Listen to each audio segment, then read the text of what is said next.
3, 2, 1.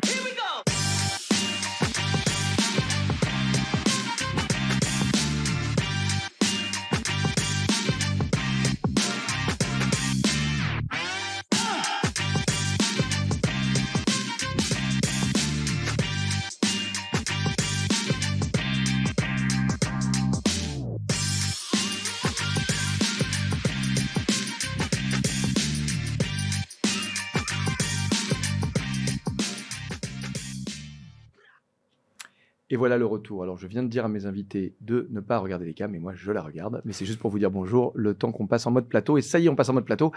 Et donc, bienvenue à tous. Merci de nous avoir rejoints. Donc, j'ai le plaisir d'accueillir parmi nous aujourd'hui pour ce dernier débat de l'année du PFC, l'émission, Valérie Fasquelle. Donc, je crois. Alors, j'ai toujours peur de me tromper dans les Il faut titres. faire très attention. Surtout, voilà, c'est un peu protocolaire quand même. Alors, je vais pas dire un truc. Sinon, je peux le dire. Voilà, est-ce que tu peux nous dire le titre? Directeur général adjoint des systèmes d'information à la Banque de France et sponsor pour l'innovation à la Banque de France. Voilà, j'aurais jamais pu dire ça aussi bien. C'est sûr. Nicolas Louvet. C'est plus facile, cofondateur et CEO de CoinHouse, c'est ça? Tout à fait, CoinHouse, oui. Voilà, là, ils font plus simple. Oui. Sur ce sujet, le reste, je suis pas sûr que ce soit plus simple. Mais sur celui-là, c'est plus simple. Et Jean-Marc Tenger, donc CEO, pas cofondateur, mais CEO aussi, de Société Générale Forge, c'est le nom officiel. Hein. Bonjour Laurent, bonjour à tous. Et ben donc, bonjour à vous trois. Bonjour. Et on va commencer, alors je reprécise, parce que pour ceux qui avaient peut-être raté le début de la première séquence, je leur ai pas envoyé les questions, donc vous étonnez pas qu'ils me regardent avec des grands yeux comme ça, ils se demandent ce que je vais leur demander. Et histoire que moi-même je termine d'y réfléchir, je vais leur demander de se présenter, allez, en 30 secondes, 1 minute chacun.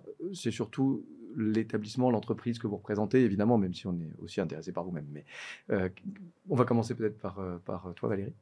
Oui, volontiers. Alors, la Banque de France, on la connaît bien et en même temps, on ne sait pas non plus toujours ce qu'elle fait. Donc, c'est une autorité, une institution indépendante qui fait partie de l'Eurosystème, le système européen de banque centrale. Et on a 3 missions principales, l'exécution de la politique monétaire, la stabilité financière et un certain nombre de services à l'économie. Voilà, donc moi je suis dans la partie IT de la Banque de France, donc on gère tout le système d'information de la Banque de France pour l'ensemble des métiers de la Banque de France, donc ça va de la politique monétaire au paiement, à la supervision bancaire, aux études et statistiques, aux services à l'économie, etc. Donc ça fait quand même un très large champ d'activité. Et puis je mentionnais en présentant qu'on est aussi actif, pas seulement dans les textes, parce qu'on nous voit souvent comme régulateurs, donc on est actif dans les textes et dans la tech aussi. D'où le fait d'avoir au titre du plan stratégique qui nous structure jusqu'en 2024, une action sur l'innovation pour véritablement prendre part aux actions d'innovation, qu'elles soient pour la banque ou aussi en lien avec l'écosystème. Donc, il y a toutes nos initiatives de monnaie numérique de banque centrale qu'on connaît bien, mais il y a aussi tout un ensemble d'autres actions. Le lab, par exemple. Le lab, effectivement, fait partie et le bras armé, je dirais, en interne et en externe de cette démarche d'innovation. Alors, juste une petite remarque avant qu'on passe à chacun d'entre vous, mais je voyage beaucoup pour mes autres activités que l'Excel. Et alors, je peux vous dire que l'image de notre régulateur a changé en 4-5 ans. Et je pense que tout ça n'y est pas pour rien. En bien. Ah oui, oui. Et je pense que tout ça n'y est pas pour rien. Alors évidemment, il y a aussi sans doute un bon travail de coaching en com, mais il y a quand même la réalité d'aller faire ces tests, ces POC, d'aller en parler, d'échanger avec les gens. Avant, quand je préparais mes Paris FinTech Forum, on parlait toujours de la FCA qui faisait ça très bien avec les sandbox, les FinTech, et puis nous, les Français, on était vus comme un peu dans la naphtaline.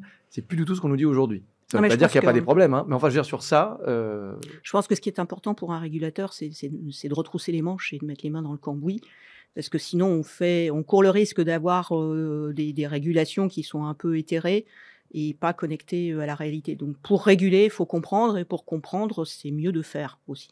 Et puis alors, un petit disclosure, la dernière fois qu'on s'est vu, c'était à Singapour. Ouais. Et pour dire qu'au Singapour FinTech Festival, qui est un très très bel événement avec quand même beaucoup, très régional sur toute la zone Asie-Pacifique, mais enfin qui est très grand, on ne fait pas ça chez nous, on n'a pas la ville de Singapour en sponsor avec 40 000 ou 50 000 participants, c'est un peu le Vivatech de la FinTech. Il n'y avait pas beaucoup de régulateurs présents, mais il y avait quand même celui de la Banque de France, en force d'ailleurs, pour montrer ce qu'on faisait en France, etc. Donc voilà, je voulais partager ce point-là. Merci. Alors, à toi Nicolas, une petite présentation aussi de qu'est-ce qu'est CoinHouse, cette brève histoire, voilà. Alors, merci Laurent. Donc CoinHouse, on est la première plateforme dite prestataire de services sur actifs numériques, donc PSAN, qui a été enregistrée en France. On a 5 ans d'existence en tant que société indépendante. On était une société qui s'est intégrée à Ledger, une société qui est bien connue. Donc au début, ça a été créé sous Ledger, enfin comme un Ouais, projet. c'était à l'intérieur de Ledger. C'était Éric Larchevêque à l'époque. Tout à fait. En fait, c'est la jeunesse et même une société qui a donné naissance à la fois à CoinHouse et à la fois à Ledger. D'accord. Donc on est sœurs en réalité avec Ledger. Ça a été créé en même temps quasiment. Et l'un en fait développé et commercialisé des systèmes hardware pour pouvoir sécuriser des cryptos. Et en 2014-2015, c'est quand même assez compliqué d'aller acheter des cryptos. Et donc l'idée de l'époque, c'était de se dire, bah tiens, on va faciliter l'accès des cryptos en permettant d'ouvrir un lieu qui s'appelle la Maison du Bitcoin, où non seulement tu peux acheter un Ledger, mais aussi tu peux acheter de la crypto, du Bitcoin, etc., dans un mode qui n'est pas un exchange, qui est celui d'être un broker-dealer. Tu viens avec des euros, principalement avec une carte bancaire, éventuellement tu fais un virement, tu nous dis Comme combien... les brokers rue de la banque, là. Exactement, et au lieu de repartir avec des dollars, tu repars avec des bitcoins ou des ethers. Sur un à ledger. l'époque, voilà, sur un ledger. À l'époque, tu pouvais en avoir une sacrée palanquée pour très peu d'euros. Bon, ça va peut-être revenir. Et ça a rendu des gens... pas si sûr. Tu taques. Mais ça dépend de quelle crypto, parce que les projets, il y en a tellement. Donc on est né comme ça. L'idée était plutôt belle. Et en 2017... il y a deux activités qui sont assez différentes quand même. L'un vend du hardware, l'autre fait des services financiers qui ont vocation à être régulés ou qui doivent faire du KYC, etc. Tout l'intérêt en fait de devenir une société indépendante. Depuis, on a levé une 50aine de millions d'euros et on se définit principalement comme une plateforme d'investissement pour des particuliers et pour des entreprises. On est régulé au Luxembourg et en France. Ça sert à quoi, pardon, d'avoir deux... Pourquoi double régulation? En fait, parce C'est que... juste pour avoir deux fois les ennuis ou c'est parce que ça apporte Alors, quelque chose? c'est un peu ça. On aime bien, en fait, aller chercher un peu les...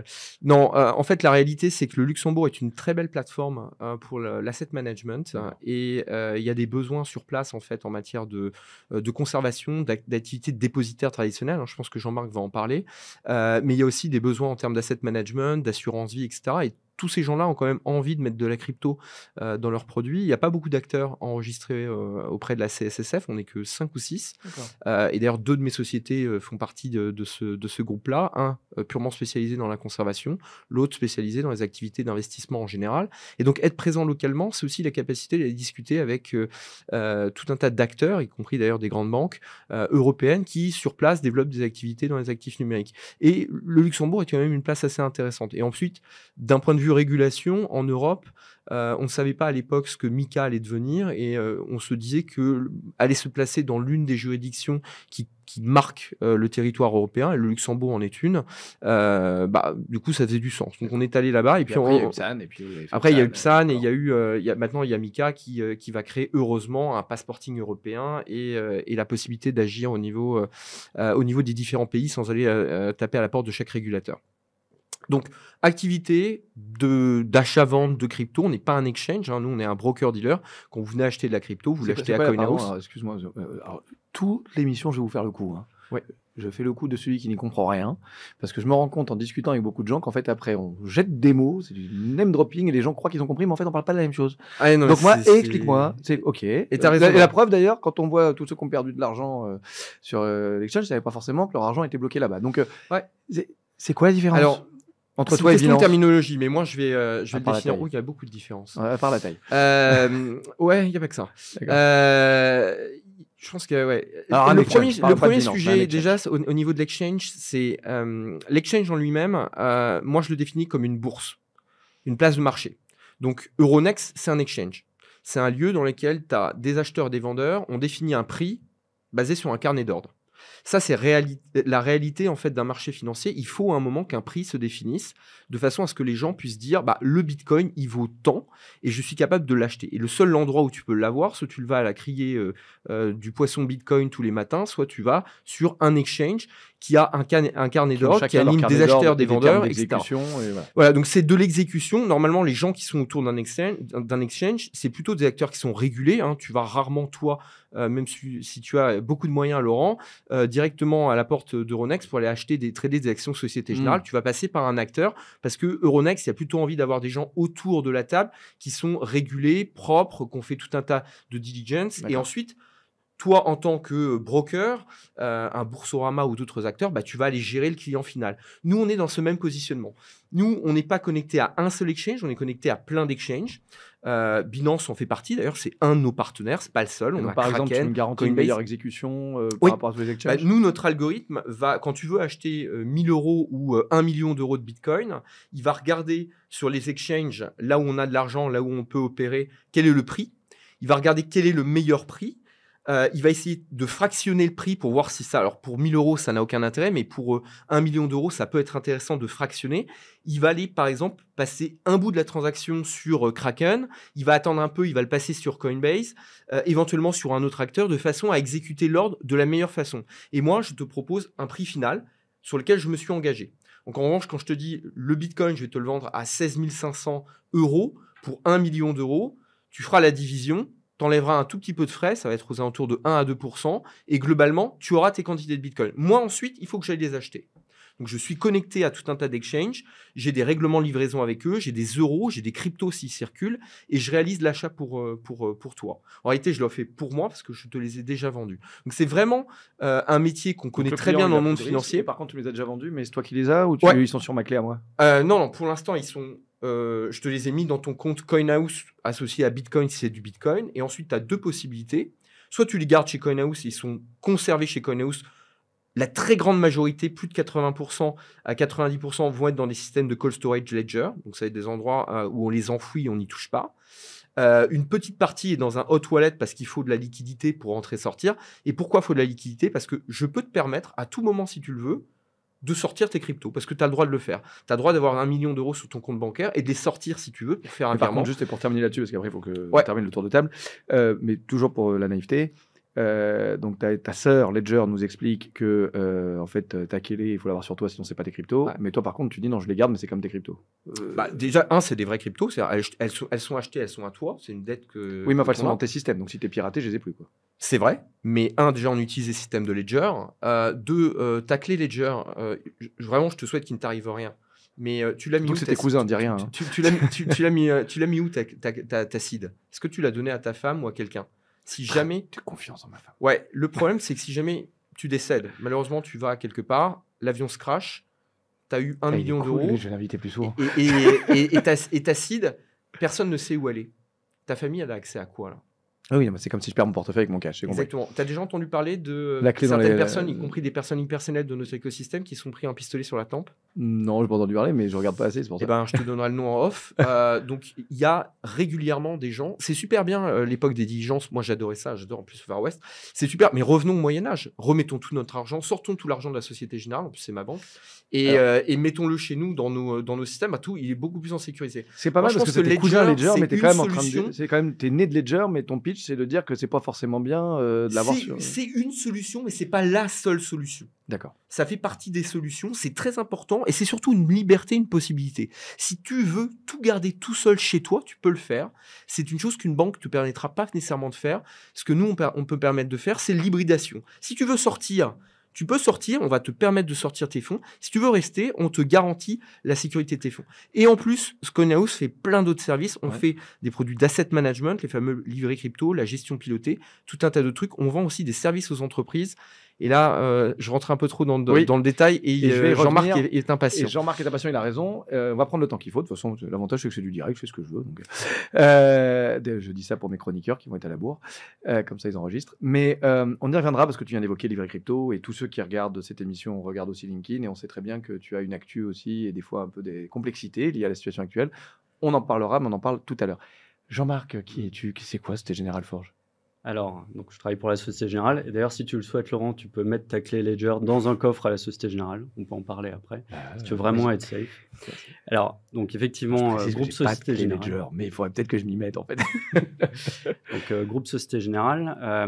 Moi, je dirige une nouvelle filiale du groupe qui a été créée il y a 3 ans maintenant, donc qui s'appelle Société Générale Forge, et qui a justement pour vocation de préparer le groupe Société Générale à ce que l'on considère comme étant potentiellement une révolution dans l'industrie financière, qui est effectivement arrivée dans le domaine des crypto-monnaies, mais qui va probablement se diffuser plus largement au-delà de ce premier cas d'usage de crypto-monnaie, plus largement au métier bancaire et en particulier au métier des marchés de capitaux. Ça, c'est vraiment le cœur de métier de Société Générale Forge, c'est d'offrir la possibilité à nos clients, là on parle de clients institutionnels, hein, des entreprises, des fonds d'investissement, des institutions financières, de faire ce qu'ils font aujourd'hui avec la Société Générale, c'est-à-dire de lever des capitaux, par exemple, pour financer des projets, mais sous une forme beaucoup plus efficiente, beaucoup plus rapide, moins chère, en utilisant la technologie liée à la blockchain. Et donc, concrètement, nous offrons la possibilité à nos clients d'émettre des titres financiers au format jeton, au format token, sur des blockchains publiques. Nous leur offrons la possibilité d'échanger ces titres financiers une fois qu'ils ont été émis dans les mêmes conditions de sécurité, de transparence, d'exécution que des titres financiers traditionnels sous ce format-là. Et enfin, de conserver, de détenir, alors pas dans des coffres-forts physiques, hein, mais des coffres-forts numériques, ces actifs numériques. Alors, comme tu disais, tu parlais de ta mission, tu disais c'est de préparer la Société Générale à cette révolution, enfin tu n'as pas utilisé le mot révolution, mais enfin à cette transformation. C'est quoi? C'est juste des POC ou c'est vraiment c'est une vraie activité avec un PNL et tu as des clients qui te font des vraies grosses transactions ou on est plutôt dans les tests comme on en a fait à la Banque de France au lab, tiens ça y est on a fait notre première transaction de CBC mais enfin ça reste un machin en labo avec 40 personnes qui regardent, 3 photographes et 2 journalistes. Ah ouais. C'est quoi le... Alors, bien sûr, alors on est forcément passé par l'étape pilote et POC, hein, on en a eu quelques-uns dans le groupe, c'était il y a plusieurs années maintenant, mais la décision qu'on a prise il y a 3-4 ans avec la création de cette filiale est justement de rentrer dans le concret. Donc aujourd'hui, c'est une activité qui est proposée, des services qui sont proposés sur une base commerciale à de la clientèle institutionnelle du groupe. Donc, pour l'instant, on parle plutôt de grands institutionnels, hein. On ne parle pas de clientèle retail, on ne parle pas de PME. Mais on peut dire un nom, je sais pas, pour comprendre c'est quoi un client de ce que tu fais. Un client, par exemple, c'est la Banque européenne d'investissement, avec laquelle on a déjà travaillé plusieurs fois. Qui a fait quoi, par exemple? Qui a levé de la dette sur des marchés de capitaux. L'année dernière, par exemple, on a organisé une émission de 100 millions d'euros pour ce client. Et quel intérêt, pardon, à part le fait que vous avez pu, entre grands patrons, dire à un moment, allez, on essaye, on va montrer que ça marche. C'est quoi son intérêt de le faire par rapport à tous les autres palettes d'outils qui existent déjà? Pourquoi se dire, je le fais dans ce cadre-là? Tout à fait. Alors, je pense que sur la question, il y a déjà une très forte adhérence et cohérence avec ce qui peut être fait, par exemple, par la Banque de France ou d'autres banques centrales sur la digitalisation de la monnaie. C'est un peu le même argument, c'est en digitalisant l'instrument financier, on accède à tout un tas de bénéfices qui sont inaccessibles autrement, notamment la capacité d'avoir accès à un marché mondial, hein. Une blockchain, c'est finalement une place de marché et une infrastructure de marché mondialisée. Donc, vous avez la capacité d'avoir un titre financier qui peut s'échanger très facilement entre deux investisseurs, quelle que soit leur localisation dans le monde, ce qui aujourd'hui n'est pas possible dans les infrastructures de marché actuelles, qui sont très fortement régionalisées, hein. On parlait d'Euronext il y a une minute. Euronext touche une clientèle et des participants de marché principalement européens. Si vous voulez toucher des investisseurs américains, il faut vous coter. J'imagine, la taille des ordres, on peut aussi décimaliser, on peut faire des micro-paiements de bonds. Exactement. À partir du moment où votre titre financier, c'est un bout de code informatique, hein, parce que c'est ça dont on parle en pratique, ce qu'on appelle un smart contract, c'est un bout de code informatique un peu particulier, mais malgré tout, quelques lignes de code informatique qui sont déployées sur une blockchain. Faire un copier-coller, c'est facile. Donc, vous pouvez dupliquer, donc baisser les coûts d'émission, baisser les coûts d'accès au financement, avoir accès à des pools de liquidités mondialisés beaucoup plus profonds, donc des meilleurs termes de financement pour la clientèle. Et effectivement, vous pouvez lever des capitaux pour des montants notionnels beaucoup plus faibles que ce qu'on peut faire aujourd'hui. Mais pardon, est-ce que ces projets ne scient pas une des branches d'activité de PNL des groupes bancaires? Parce que pardon, mais dans ces métiers-là, c'est des métiers qui sont justement généralement assez opaques, assez compliqués. On vous explique que c'est tellement compliqué que c'est cher. Et puis, on ne peut pas vous donner la transparence que tu peux pas comprendre. Et là, tu arrives avec un truc, c'est transparent, c'est sur la blockchain, tu peux regarder. Moi, je vais te répondre à ce moment-là, le jour où ça marche vraiment partout, j'ai même plus besoin de toi. En fait, vous ne savez pas votre propre branche ou... Il y a clairement il y a clairement un potentiel de disruption de nos propres activités, de certaines de nos propres activités, ou du moins de la façon dont elles sont opérées actuellement.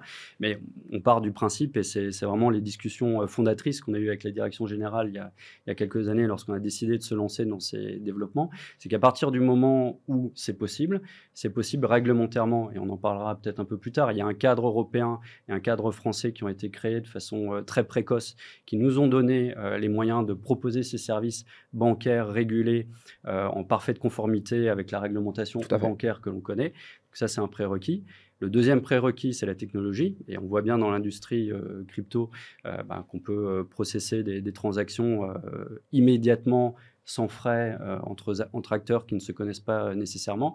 Donc, il y a une valeur d'usage, il y a un service client qui est extrêmement intéressant et il faut l'admettre aussi, souvent bien meilleur que ce que la clientèle traditionnelle du monde bancaire, du moins dans le capital market, connaît. Donc, à partir du moment où c'est possible, ça va arriver. Il y a une question sur l'adoption, il y a une question sur le délai sous lequel Donc ce que tu dis, c'est que de toute façon, ça va venir. Ça va la venir, branche, donc elle va autant- s'osciller, autant autant être, le faire nous-mêmes. autant être à la manœuvre. et autant être à la manœuvre et le piloter nous-mêmes et le faire d'une façon que l'on considère comme étant la bonne. Donc, encore une fois, dans un cadre bancaire régulé, avec une relation client, parce que c'est vraiment ça le cœur de notre actif et ce que l'on souhaite bâtir avec nos clients, une relation client qui est préservée et en amenant le meilleur du service possible à nos clients, ce qui, on le pense, sera aussi un facteur de différenciation de la Société Générale. Alors, je reviendrai sur plein d'autres questions tout à l'heure, en particulier moi, le mot Web3 en lui-même. Enfin, globalement, on vient de parler de quelques cas d'usage pour ceux qui sont très intéressés pour la crypto ou tout simplement pour de l'épargne. On parle du livret crypto, sous-entendu, on a des rendements, etc. On y reviendra. Là, un cas d'usage dans les capital markets. Juste avant que vous entriez en plateau, on avait un petit débat avec Marion qui me faisait l'anti-sèche sur CBDC. Un petit mot peut-être sur les monnaies numériques de banque centrale en cas d'usage retail et wholesale, parce que c'est les deux sujets. Valérie, tu peux nous en dire un petit mot sur ces cas d'usage, où on en est, ce que c'est, ce que Oui, ça oui, rencontre alors c'est évidemment deux mondes complètement différents. Donc les expérimentations de monnaie numérique de banque centrale qu'on a conduites avec plein d'acteurs de l'écosystème français et européen, c'était principalement des cas d'usage sur de la monnaie à destination des acteurs interbancaires, Donc wholesale. donc wholesale. Pour faire, L'objectif, c'est de voir, Jean-Marc le disait à l'instant, finalement, en France, on a un cadre juridique avec l'ordonnance blockchain qui date de 2017, c'est assez en avance finalement. qui est assez en avance et qu'il reste d'ailleurs par rapport aux autres pays européens et qui a créé un cadre de confiance pour commencer à tokeniser des titres financiers. À partir du moment où on a un moyen de tokeniser des titres financiers, se pose la question de la jambe cash pour acheter et vendre ces titres-là. Donc aujourd'hui, la jambe cash, elle est dans les systèmes conventionnels que l'on connaît, dans les infrastructures de marché qui sont pilotées par les banques centrales et qui sont disponibles sous une forme traditionnelle.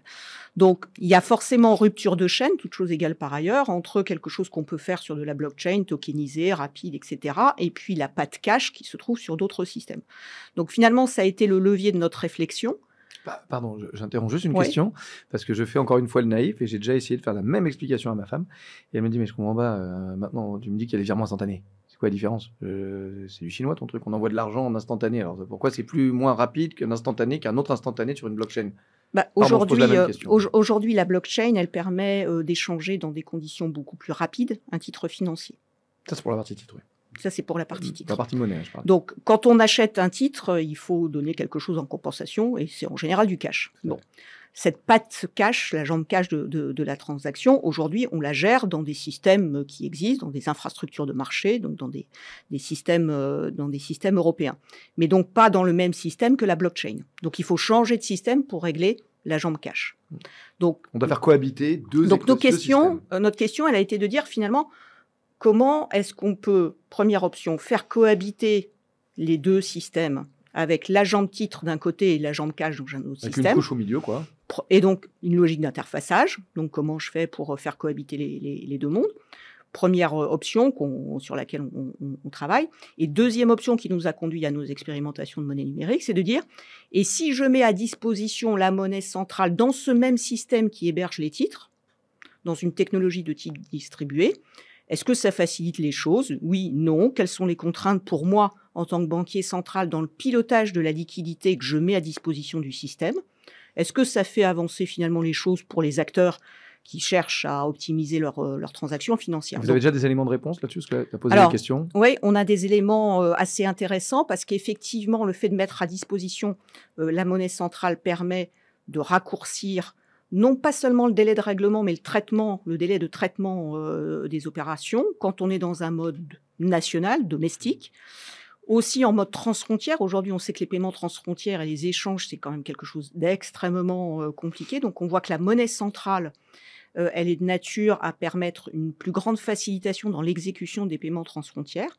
Après, elle pose aussi tout un tas d'autres questions, puisque si on optimise le règlement ou le règlement livraison de titres, on optimise un segment de la chaîne. Il y a toute la partie qui est en amont, il y a toute la partie qui est en aval, dans l'émission, dans la gestion au secondaire, dans les back-office, etc. Donc, l'intérêt de ces expérimentations de monnaie centrale, c'est pas simplement d'apporter des réponses ou de donner des insights, c'est aussi de renouveler le stock de questions qu'on doit se poser pour moderniser la finance de manière à générale. t'entendre, pardon, mais demain, il n'y a pas de raison que petit à petit, on prenne toutes les jambes, les bras et que tout soit dedans. Enfin, la partie règlement livraison, la partie jambes cash, le back-office, la partie transmission d'ordre. Finalement, si c'est aussi souple, smart contract a l'air aussi... en gros, le concept de monnaie programmable, ça a l'air... Quand on l'entend, et ça fait maintenant une dizaine d'années qu'on en parle, mais à partir du moment où même le régulateur s'y met, on se dit que la dernière barrière a sauté. C'est-à-dire qu'avant, on pouvait avoir peur. C'était que pour des gens comme toi. Maintenant, c'est pour tout le monde. Donc, c'est forcément le chemin ou c'est encore une question? Alors, je pense que c'est encore une question, mais alors je voulais vais laisser Jean-Marc réagir et puis je compléterai derrière. Valérie, parce que tu posais la question, la différence par rapport au paiement instantané, et tu me posais précédemment la question des transactions réelles qu'on a déjà opérées avec nos clients. C'est exactement ce qu'on observe. C'est que le fait d'avoir une monnaie programmable, ça change quand même tout. C'est-à-dire qu'une monnaie, c'est quand même fondamentalement utilisé en contrepartie d'une transaction dans le monde réel ou dans le monde financier. Le fait d'avoir une monnaie programmable, un bout de code informatique qui peut contenir une conditionnalité au paiement liée à la réalisation d'un autre événement, je te donne quelque chose, je t'envoie quelque chose, que ce soit un titre financier ou j'achète quelque chose dans le monde retail, et en contrepartie, je te paye. À partir du moment où vous pouvez transporter cette conditionnalité dans la monnaie elle-même, on sécurise fondamentalement et on automatise à un degré qu'on ne connaît pas aujourd'hui le processing de ces transactions. Et c'est ça que l'on recherche en grande partie derrière.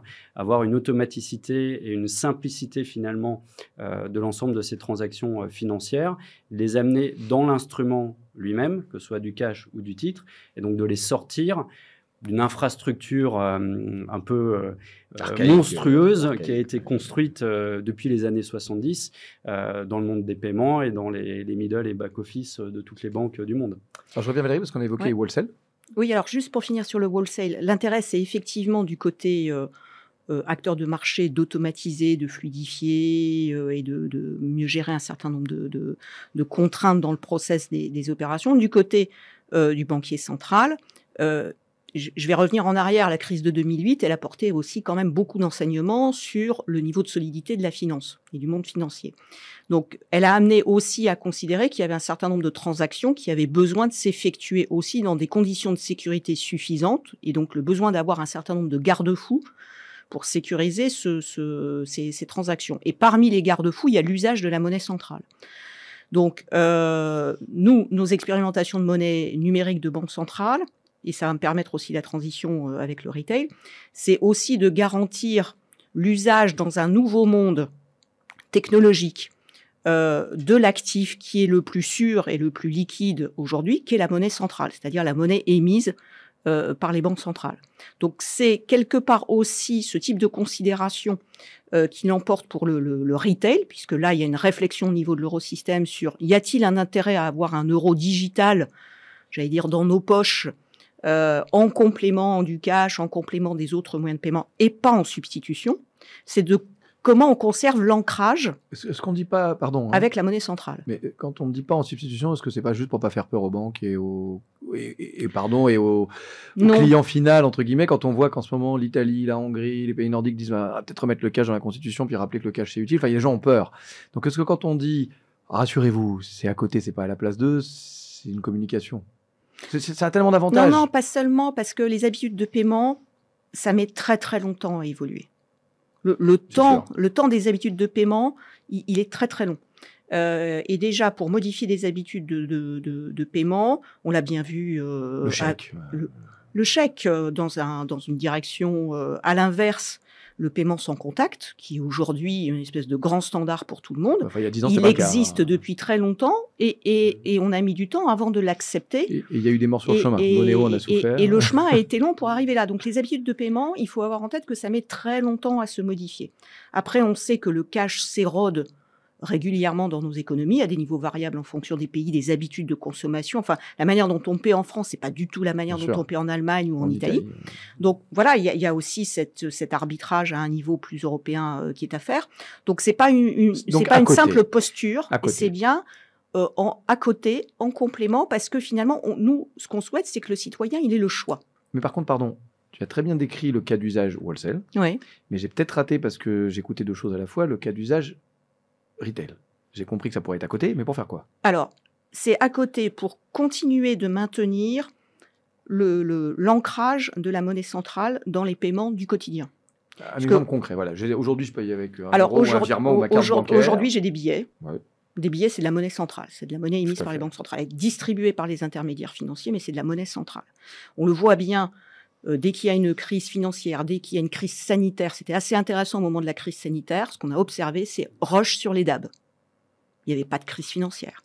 Donc, il y a un effet sécurité qui est lié à la possession de quelque chose qui est émis par une Oui, on cherche autorité, on cherche l'autorité par de une institution de dernière confiance, quoi, celui à qui on va. dans laquelle on a la confiance. Donc, il y a une espèce de porte ouverte qu'on enfonce régulièrement, mais qui n'est pas si erronée que ça, qui est de dire la monnaie, c'est avant tout une question de confiance, d'une part, et c'est aussi la liberté que j'ai dans ma poche. C'était Dostoïevski qui disait ça dans un roman. Les pièces de monnaie que j'ai dans ma poche, c'est finalement un élément de ma liberté pour décider de mon acte d'achat. Donc, la réflexion sur la monnaie numérique de banque centrale, retail, dans des économies développées comme les nôtres, c'est d'élargir la gamme d'outils mis à disposition des individus pour payer. C'est de tenir compte aussi d'un certain nombre de phénomènes de type érosion du cash qui se produisent. Le cash, je ne sais pas, il finira sans doute par sinon s'éteindre, au moins se réduire. C'est pour aussi garder une question, avoir en tête un enjeu de souveraineté aussi par rapport à d'autres monnaies numériques qui pourraient exister. Donc, dans des économies émergentes, la monnaie numérique de banque centrale retail, elle a une autre signification, enfin elle a un signifiant complètement différent, qui est de dire Dans les économies où il n'y a pas de banque déjà. Enfin, ça peut être une manière d'accélérer la transformation monétaire dans des pays où il y a plus de personnes qui ont un téléphone portable que de comptes bancaires. Mais pardon. Donc ça peut être un facteur d'accélération dans le développement financier. Excuse-moi, je vais.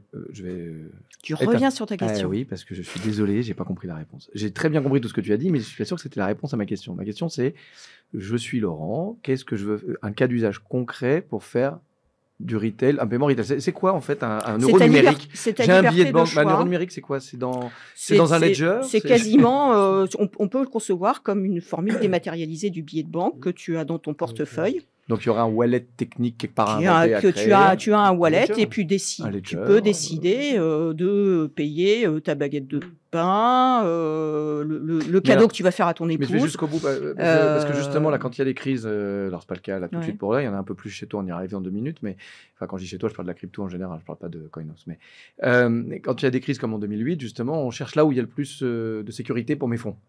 Bon, à ce moment-là, je prends tout l'argent que j'ai dans une des grandes banques où j'ai un peu peur parce qu'on m'a dit systémique, c'est dangereux, et je mets tout chez toi. Alors, c'est aussi pour ça que, donc cet élément-là, il est évidemment venu dans la réflexion. Ce qui est important dans l'euro retail, c'est que ça doit être en complément d'autre chose. Que ça ne doit pas devenir un outil de thésaurisation. Donc, c'est un outil de paiement, ça doit être du flux. D'où des réflexions sur des limites, des contingentements, dans les transactions, dans le stock aussi que l'on gère. Et l'autre élément extrêmement important, c'est que on ne veut pas, les banques centrales au travers de l'euro digital retail, elles veulent pas se remettre à ouvrir des comptes à Laurent Nisery ou à Valérie Fasquelle. Tu veux pas de moi? mais pas plus de moi. Mais pas plus de moi. Mais Jean-Marc est là. Les banques commerciales ouvriront des comptes. Et donc, l'objectif, c'est de continuer à faire l'euro digital de la même manière qu'on fait aujourd'hui la distribution du cash D'accord. À travers les banques à commerciales. travers les intermédiaires financiers. D'accord. Donc, ce n'est pas un remplacement de la chaîne, parce que très souvent, Donc, c'est ça ce qu'on n'est- voyait pour les titres. Il y a des intermédiaires qui peuvent disparaître avec, d'ailleurs, on va repasser à toi dans quelques instants, mais avec tous ces nouveaux outils, il y a des intermédiaires qui peuvent disparaître.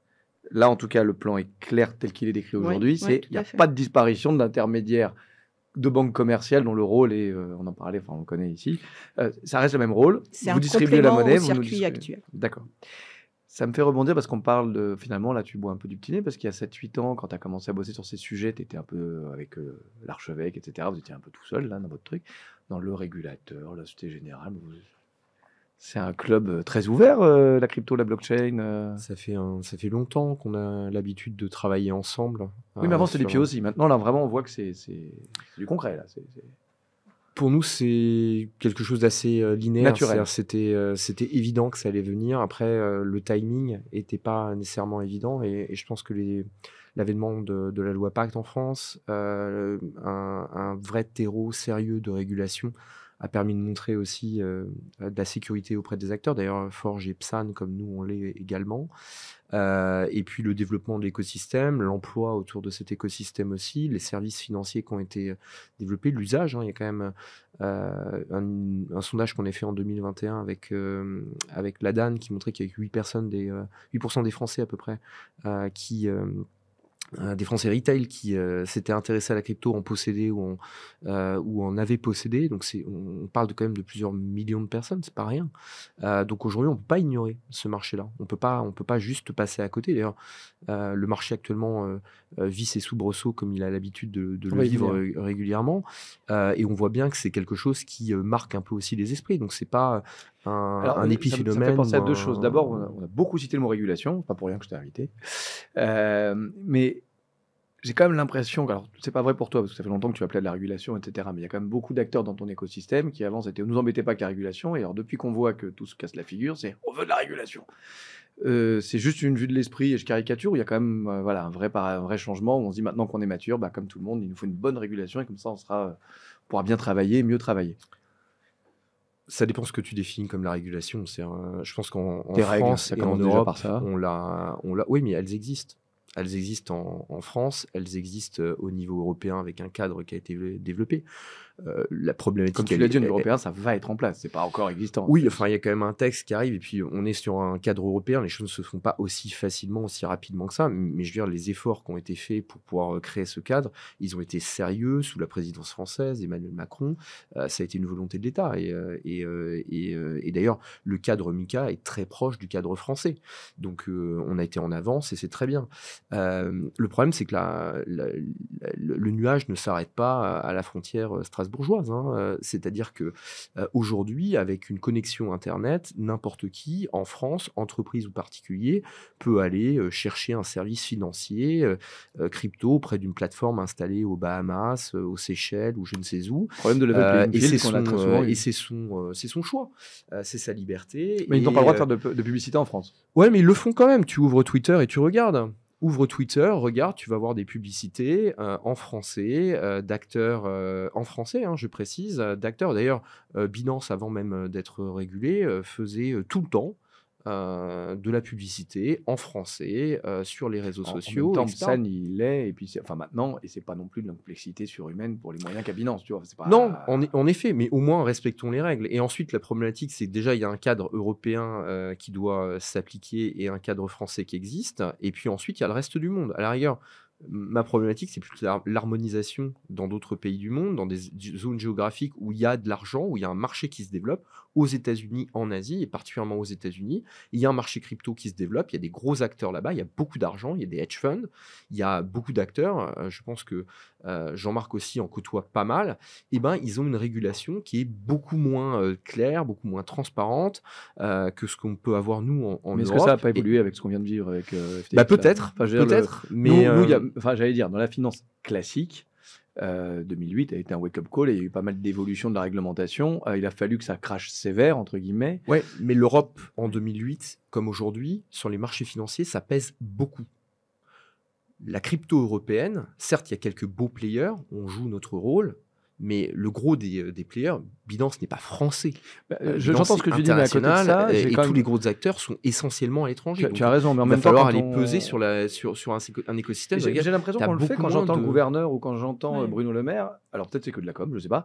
J'ai l'impression qu'ils veulent dire on y est, on est là, alors qu'il y a des pays qui disent voilà, c'est pas pour nous. Donc c'est Ouais, que de la com enfin, pour toi, il n'y a pas assez de.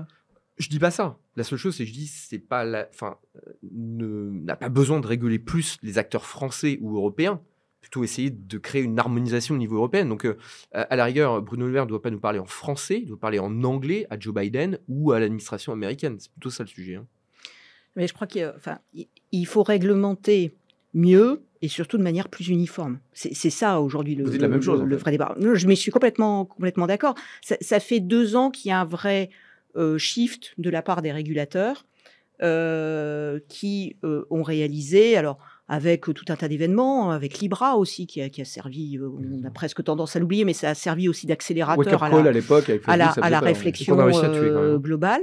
Oui, Et, mais ça a permis de réfléchir. et en Oui. tout cas, on s'est rendu compte que le nuage ne s'arrête pas à la frontière et que ce qu'on peut appeler, ce que tu appelais le level playing field, nous on l'appelle les cas d'arbitrage réglementaire. C'est-à-dire qu'on va dans la juridiction qui va être la plus complaisante pour pouvoir s'installer, ce qui n'empêche pas effectivement de vendre par ailleurs dans les autres juridictions. Donc, il y a tout un travail qui est en cours dans les instances, un certain nombre d'instances internationales, du côté du comité de stabilité financière en particulier, pour essayer d'harmoniser les réglementations ou et d'uniformiser la compréhension que l'on a aussi au niveau juridique de ces nouveaux objets de type token, par exemple. Et on voit bien que la définition qu'on peut en avoir en France, c'est pas nécessairement la définition qu'on en a aux États-Unis. Et donc, d'où l'organisation aussi après d'un patchwork réglementaire. Mais on a déjà un vrai problème de définition uniforme et univoque des termes pour ensuite appliquer des réglementations qui puissent être les plus globales et les plus communes Il y possibles. a un truc que je ne comprends pas parce qu'il y a des choses où on a quand même une sacrée expérience. Exemple, tu me parles de gens qui n'ont pas un agrément pour exercer en France et qui font de la publicité. C'est même pas qu'un texte de la Banque de France. Il y a des GCRF. Moi, j'ai souvenir de la loi Sapin 2 qui interdisait pour tous ceux qui faisaient des CFD, s'ils faisaient une pub sur un truc de tennis, c'était la fédération de tennis qui devait payer l'amende parce qu'ils n'avaient qu'à pas accepter le sponsor. Donc, je l'ai vécu moi en tant que vendeur de sponsoring. Avec un acteur où on m'a demandé de retirer le logo, la GCRF qui m'appelle à 8h du matin, il faut venir les voir en me disant que vous n'aviez pas le droit de les accepter. Tu vois, j'ai découvert la loi comme ça, parce qu'on n'est pas toujours au courant. Et c'est pas une loi Banque de France, entre guillemets, c'est pas du code monétaire et financier. C'était de la répression des fraudes. Donc il y a des règles, il y a déjà des corpus qui existent sur ces sujets-là, des acteurs qui n'ont pas le droit d'agir. Enfin, non, il n'y a rien. C'est le Far West complet encore. Je pense qu'en pratique, c'est pas aussi simple que ça. Alors, juste pardon, un point pour rebondir, parce qu'on parlait donc, de 2008 qui avait été un wake-up call pour nous. FTX quand même, et tu es touché d'une manière indirecte, mais tu es touché quand même. Ça me fait penser à un autre point de la réglementation, qui est que prendre une décision éclairée. Dès qu'on fait un investissement financier, ou je prends un nouvel instrument, je suis client de Société Générale, on me fait des fois signer des papiers de 32 pages, je peste, je les lis pas d'ailleurs, je peste, et on me dit c'est obligé, il faut les lire. Mais est-ce que, alors pardon, j'ai fait exprès, je les lisais pas, mais c'est vrai, mais est-ce que aujourd'hui, dans ton activité, quand tu ferais prendre à quelqu'un, tu lui dis sur LinkedIn, chez moi, il y a un livret à 6%, c'est de la crypto. Est-ce que quand il vient signer, il a tout ce parcours qui lui permet de faire cet investissement éclairé pour qu'après, quand ils se plaignent et qu'ils disent je savais pas, on peut lui dire bah, t'avais qu'à lire. C'est très important de respecter le niveau de connaissance des clients et on est très attaché à notre clientèle. On l'a construit avec toute l'énergie depuis des années. Donc aujourd'hui, c'est ce qui compte le plus, c'est de préserver la clientèle et de respecter aussi leur niveau de connaissance. Maintenant, je rappelle quand même quelque chose. Quand tu veux acheter de la crypto chez CoinHouse, tu veux acheter de la crypto. Personne ne te force à ouvrir un compte chez CoinHouse. L'ouverture du compte demande 5 à 6 à 7 minutes. Il y a un KYC complet. Quand tu arrives sur le compte, à nouveau, tu n'as pas de la crypto. La crypto, tu vas l'acheter. Donc même pour un livret crypto. Bien sûr, il faut que... parce que je ne connais pas ton produit en détail. J'ai juste non, vu que tu proposais 6% c'est un à un produit moment qui sur un est livret, basé sur le fait que tu possèdes de la crypto et que tu veux la faire fructifier. Oui, mais est-ce que Donc tu la m'expliques base, comment c'est elle que tu fructifie possèdes déjà quelque chose. Parce que tu me dis c'est 6% garantie, c'est 6% peut-être. Enfin, tu vois, est-ce que c'est... Non, le produit, il n'est pas... Alors, le taux est garanti, mais avant ça, déjà, la démarche, c'est je possède de la crypto, donc je me suis déjà mis dans l'optique d'acheter de la crypto-monnaie. Crypto-monnaie qui est un actif risqué. sur lequel on est totalement transparent. Tu regardes nos conditions générales, les 2 premiers paragraphes qui sont écrits en gros, on ne parle des risques des cryptos. Il y a des risques de contrepartie, il y a des risques de hack, il y a tout un tas de risques qui sont associés en fait à la nature même de ces actifs. C'est innovant, c'est nouveau. Les gens décident d'aller sur des cryptos ou décident de ne pas y aller. Ensuite, il y a un rendement qui est offert, qui est là un service supplémentaire. Mais déjà, il est offert à des gens qui sont déjà dans le mindset. Tu peux pas déposer de l'USDT, des choses comme ça. Tu dois déjà en avoir acheté pour décider de faire son investissement. C'est un plus. Tu as ton compte courant Société Générale et tu peux décider de faire un placement, alors dans un livret avec un niveau de risque plus ou moins élevé. J'allais Et dire, il y a ensuite, juste un truc, tu je me permets, décides de pardon, le faire. mais Ouais, encore une je t'en fois, prie. je tiens à préciser. Timing ceux is qui- key. Non, pas du tout. Mais je tiens à préciser, je suis toujours en retard, moi. Mais je tiens à préciser qu'on s'apprécie et que c'est pas du tout une agression par rapport à. Parce que tu as été pas mal agressé sur les réseaux sociaux et moi, j'aime pas ça. On est là, tu nous fais l'honneur et l'amitié de venir. On est là pour sûr. partager. C'est pas du tout. C'est pas un procès. C'est pour comprendre et j'essaie de Je n'ai comparer. pas juge. Surtout, je ne suis pas juge, je suis personne. Mais par contre, moi, ce qui m'a choqué, je te le dis honnêtement, hein, avant qu'il y ait tout ce truc-là, c'est le mot livret. Parce que pour moi, dans l'inconscient collectif, un livret, c'est quelque chose de sécurisé. Non, c'est un livret crypto. Dans l'inconscient collectif, j'ai pas dit que c'était un code monétaire et financier. Quand, en ce moment, en cette période de fin d'année, j'en reçois de chez toi et j'en reçois de plein de mes amis fintech, c'est la mode des produits structurés en fin d'année parce que comme les marchés ont beaucoup bougé, on te dit attends, c'est garanti, tu vas avoir tel taux, sauf que c'est quand même écrit en gros au moment où tu veux le signer. Et là, c'est pas une CGV cachée. En fait, c'est garanti, sauf dans tel cas. Quand tu lis bien, voilà, c'est quand même bien écrit en gros. Alors évidemment, le vendeur, il fait tout pour te dire de signer quand même. Mais il y a quand même le truc qui clignote. Ma question, c'est est-ce qu'aujourd'hui, je ne parle pas que de toi, je parle dans ce monde-là aujourd'hui, est-ce qu'on a pris conscience que c'était un peu une obligation d'expliquer en gros au client n'achète pas et il achète que s'il veut, parce que c'est comme ça que vous faites quand même. Hein. Aujourd'hui, dans l'épargne en France, dans beaucoup de sujets, on dit n'achète pas. Au téléphone, on dit achète quand même. Mais sur l'écrit, il y a écrit n'achète pas. Hein. C'est souvent ça. Est-ce qu'il n'y a pas encore ce petit manque-là, peut-être Moi, j'ai quand même mon banquier qui m'a rempli mon questionnaire MIF. Hein. Je tiens quand même à le dire. Donc, attention. Aussi. Comme j'ai beaucoup de banques pour sponsor, ne cite pas ta banque. Et t'inquiète pas. Mais ça pose problème quand même. Et nous, on a un questionnaire. Sur les livrets à terme, par exemple, il y a un questionnaire. Et personne ne nous a demandé de créer un questionnaire. Personne ne nous a demandé de créer un questionnaire. En plus, c'est pas ta réglementation qui te l'impose. Non, mais la réglementation, de toute façon, c'est même l'agrément. Je suis pas certain qu'on en soit à cette obligation. Et encore faut-il, nous, on est déjà parti dans l'esprit de l'agrément. Donc, on avait créé un questionnaire avec tout un tas de questions dans lesquelles on te demande si tu sais ce que c'est qu'un CFD, auquel on te demande bien sûr, si bien sûr. tu sais Comme un questionnaire que la MIF, contrepartie est à risque, que tu peux perdre tous tes fonds. Donc, on a déjà cette appréciation. Sur les livrets crypto flexibles, il y a une mise en avant clair du produit en disant que, déjà, les risques sont écrits en gros, c'est un risque total de perte des fonds, que tes fonds sont confiés à des contreparties qui sont indiquées dans un référentiel, et le référentiel, tu le vois. Donc, tu vois très bien que les fonds peuvent aller à Genesis, FTX, etc. Et tu décides de le faire ou de ne pas le faire. Et c'est un livret crypto, parce que le terme livret crypto, je pense que cette terminologie est extrêmement variée aujourd'hui. On n'a pas le terme livret en lui-même n'est pas associé à un placement forcément. C'est beaucoup de cheveux blancs. garanti. Pour moi, livret, c'est associé à quelque chose. Mais c'est parce que je suis un vieux. Je sais pas. Pour moi, c'est mon carnet de centrée, c'est mon livret scolaire, c'est mon livret de colle quand j'étais en prépa. C'est tout ça. Donc, Non, toi, la Banque de France, livret, c'est pas associé à un truc. Mais c'est peut-être. Si, un petit peu, mais je ne suis pas sûre d'être totalement neutre dans le débat. Mais non, ce qui est intéressant, c'est que finalement, décentralisé ou pas, on voit bien que la finance, elle a besoin de garde-fous, quoi. Enfin, là, en l'occurrence, elle n'est pas décentralisée. Hein. Non, Quand non, t'as mais- FTX qui centralise tout ça. Non, mais derrière le label finance Oui. décentralisée, Il y a déjà, un peu de tout, oui. on voit qu'il y a un peu de tout et qu'il n'y a pas que de la décentralisation, qu'il y a de la technologie qui est décentralisée, mais que le reste peut l'être. ou Est-ce que c'est pas de la ne l'être. multicentralisation à la fin, en fait Bah, Il y a un risque de reconstitution d'un certain nombre de monopoles, y compris des monopoles technologiques. C'est ça qui est assez intéressant. Mais Y compris en DeFi. Hein. oui, bien sûr, bien sûr. Oui, c'est pas l'enjeu. Mais donc on voit bien Non, que tu regardes Lido, par exemple, ou des concentrations, tu as dans les protocoles de DeFi, tu as un certain nombre de nœuds de validation, parce que moi, je t'ai coupé, de nœuds de validation qui sont possédés par un seul truc. Sur le BNB, il y a 21 validateurs, Binance les connaît. S'il est capable, à mon avis, parfaitement d'agir sur... Il y a un peu une illusion, parfois entretenue, à dessein, de cette finance qui n'est pas celle qu'on connaît habituelle, on n'est pas à la Banque centrale, etc., que c'est un peu, tu sais, le V pour Vendetta, quoi. On est dans un autre monde, mais en fait, on retrouve des mécanismes de centralisation, de pouvoir d'une autre manière. on retrouve ces mêmes mécanismes et surtout, on retrouve des fonctions économiques qui sont celles de la finance centralisée. Exactement. Donc, la technologie, elle peut permettre une plus grande décentralisation et donc jouer un rôle d'accélérateur un peu dans la manière dont ces fonctions économiques sont assurées, mais in fine, ce sont bien les mêmes fonctions. Donc, ce que je trouve intéressant quand même depuis quelque temps, c'est que dans cet univers, le langage, les éléments de langage bougent un petit peu. C'est-à-dire que quand il y a encore quelques années, nous, régulateurs, on disait même activité, même risque, même règle.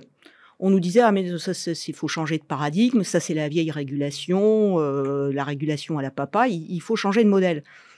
Mais en fait, non. Et la technologie décentralisée, elle ne change pas le paradigme de la fonction économique qui est assurée derrière, et surtout, elle ne change pas le besoin d'avoir des garde-fous en termes de transparence, de transparence des éléments pour le consommateur ou l'investisseur, de clarté sur le modèle de gouvernance, de clarté sur la responsabilité, de clarté sur la restitution quand il y a besoin, enfin que les mécanismes de rédemption soient clairs, que la manière dont la réserve est gérée et que les critères de gestion de la réserve soient complètement clairs, etc. Donc je pense que à la limite, la crise qu'on voit en ce moment, ajoutée à l'hiver crypto qu'on a vu il y a quelques mois, si ça peut être de nature à permettre une meilleure prise de conscience que des garde-fous, il en faut. J'ai l'impression que c'est le cas. Il y a beaucoup de réclamations pour la régulation. Et je trouve qu'il y a aujourd'hui un petit shift dans la manière de voir la régulation qu'on a vu pendant pas mal d'années comme étant l'interdiction ou l'empêchement à faire. Et là, c'est protect. Et là, on se rend compte que la régulation, elle est là aussi pour créer avant tout de la confiance. Protéger. Alors, ça enquiquine, évidemment, parce que ça oblige à un certain nombre de choses, mais elle est là pour créer de la confiance. Et je crois que ce sont des demandes qu'on voit aussi émerger des acteurs actifs dans le domaine des cryptos. Parce que quand vous construisez une entreprise, vous avez une franchise client et que vous voulez développer une activité, vous devez aussi avoir une certaine pérennité. Et effectivement, au-delà de la nature du sous-jacent que vous traitez, que ce soit des crypto-monnaies ou des instruments financiers au format technologique crypto, à partir du moment où vous rendez un service de nature, service financier à une clientèle, évidemment, la même réglementation, le même cadre doit s'appliquer à tout le monde. Et je crois qu'aucun acteur sérieux aujourd'hui, que ce soit dans l'univers bancaire traditionnel ou crypto, ne remet ceci en cause. Il faut le même niveau de contraintes et de réglementation à tout le monde. Après, ce qui est intéressant et ce qui reste intéressant lié à la technologie, c'est la capacité d'améliorer le service client. Et nous, en particulier, on pense à la Société Générale que l'utilisation de certaines solutions qui sont nées dans l'environnement crypto, je pense aux solutions de DeFi, sur du prêt-emprunt, de la gestion de collatéral, en fait, ce sont des solutions, je vais employer le terme de technologique, à défaut d'autres qualificatifs, mais qui sont extrêmement intéressantes pour des acteurs bancaires et qui probablement seront très largement utilisées demain par des acteurs bancaires qui fourniront ces services-là à leurs propres clients. Ce sera un vecteur de transformation de notre propre industrie. Juste un mot pour les équipes en régie et puis pour ceux qui nous attendent et qui nous regardent en bas dans le lounge. Dans 3 minutes, on commence le plateau d'après, donc il nous reste 3 minutes pour finir. Serions-nous en retard? Ah oui, là c'est rouge, là ça clignote en rouge. Donc dans 3 minutes, on passe au plateau d'après et je précise pour ceux qui nous regardent que nous terminerons à 6h15 pour le plateau d'après. Donc, pour terminer là-dessus et pour conclure, on va faire un dernier tour de table. Moi, ce que je note finalement à mi-mot, c'est que on a un petit air glaciaire là sur ces sujets à cause de l'accident un peu. C'est une grosse fraude en fait. Après, on peut raconter plein de choses, mais il y en a eu d'ailleurs. Wirecard, c'était pas dans la fintech, c'était pas dans la blockchain, pardon. Et on a eu des fraudes similaires ailleurs. Voilà, il y a de la fraude, mais ça vous touche de très près quand même. Mais en même temps, cet air glaciaire arrive à un moment où il y a pas mal de choses qui ont déjà avancé, des projets très sérieux de banques centrales, de banques internationales et des acteurs matures comme toi, mais comme beaucoup d'autres. J'en ai invité qu'un, mais il y en a plein des matures. Un problème de level playing field avec l'étranger, et en même temps en ouvrant nos portes à des amis étrangers à grand renfort de communication. Maintenant que j'ai dit ça, il vous reste chacun une petite minute pour conclure sur ce sujet. Alors peut-être, on était sur tes sujets, puis après je terminerai avec toi Valérie. Donc, petite minute pour conclure sur tout ça, on aurait tellement à dire, mais... Je vais revenir sur le sujet de monnaie digitale de banque centrale retail, parce que tu as posé la question tout à l'heure. Et en effet, il y a un vrai intérêt. Et on n'a pas parlé du sujet Web3, mais tout ce qui est valable en fait pour les infrastructures de marché, telles que ça a été décrit par Jean-Marc, elles prennent beaucoup de sens aussi pour n'importe qui, pour monsieur, madame, tout le monde, quand il a besoin de manipuler un wallet, quand il a la possibilité de pouvoir agir dans un écosystème avec de la conditionnalité. Je vais toucher quelque chose parce que un autre événement a été réalisé. J'ai parié tel truc et je vais toucher automatiquement quelque chose.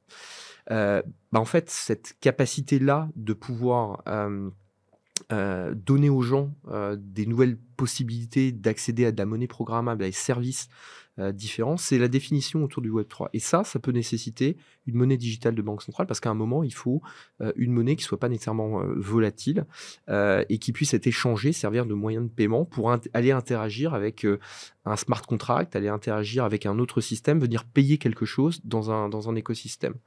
Et ça, c'est vraiment l'avenir et le développement sur lequel on est. Donc, ça nécessitera bien sûr un environnement de régulation parce qu'on est sur de la massification, mais c'est aussi tous ces services qui vont se développer à l'avenir et qui me semblent hyper intéressants. Et je voulais juste tout reboucler avec la vision à la fois proposée sur une utilisation plutôt institutionnelle et entre banquiers centraux, et aussi une utilisation qui va être l'évolution de ce que nous on va proposer à tout à chacun, et qui d'ailleurs fera le pont avec le Ledger, parce que finalement tu passeras par des plateformes CeFi, mais aussi tu auras besoin de temps en temps de revenir sur un système que tu maîtrises toi-même, et ce sera la possibilité offerte par justement des sociétés comme Ledger à travers les différents actifs numériques. Merci, on a dépassé la minute, mais merci, ça nous a permis de Désolé. rebondir sur le mot Web3 que j'ai assez peu évoqué alors que c'était le titre du panel, mais on a quand même parlé de beaucoup de choses qui font partie du Web3 sans le citer.